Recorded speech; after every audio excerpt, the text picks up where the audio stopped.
Hello, welcome to our weekly update here at OPC Markets. We've got an OPEC meeting taking place Monday, so all eyes on that one. Expected to see 400,000 barrels per day added in November. That was the agreement struck back in the summer, if you recall, and as we speak, ministers are gathering in Vienna. So we're not 100% on where this leads, but essentially we expect that OPEC will keep it steady as she goes. It may add a little bit more oil to the market. Price is doing pretty well, 75 for WTI, $80 for Brent.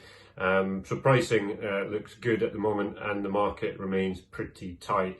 OPEC is able to probably pump a little bit more if it chose to without unsettling the market too much. The rig count in the US simply isn't there to turn the taps on to make up for any shortfalls. So at the moment, OPEC has control, and oil prices are trading near these 3-year highs in Monday trading.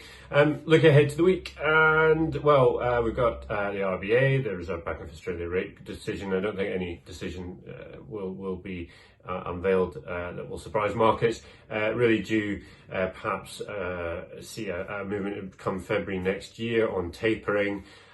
We are mainly though focused on the non-farm payrolls report that's due out on Friday. That's the US jobs number. Remember Jay Powell talking about not requiring a big knockout number. He just wants to see accumulated steady progress on the jobs front. But clearly the Fed thinks that the US economy is not there in terms of the labour market. It's a target for substantial further progress on employment. Not met so far. But nevertheless, they are due to start tapering this year. We're expecting the announcement in November, or perhaps to begin the tapering in December, but it could come as early as November. And this jobs report will be a key number to watch ahead of that unexpected announcement. If it's very, very weak, it could derail the Fed's plans, but I don't think there's too much getting in the way of a Fed tapering process at the moment.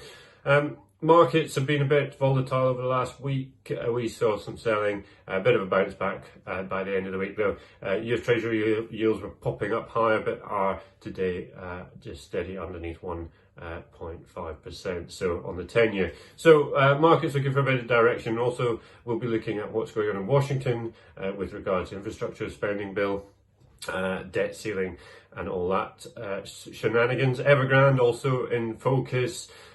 Share trading halted today in Hong Kong ahead of a big announcement for the company, so we're keeping an eye on that one as well. So lots to look out for this week, and do remember coming up shortly in the coming weeks will be earnings seasons. We'll be covering that here for you at OPC Markets.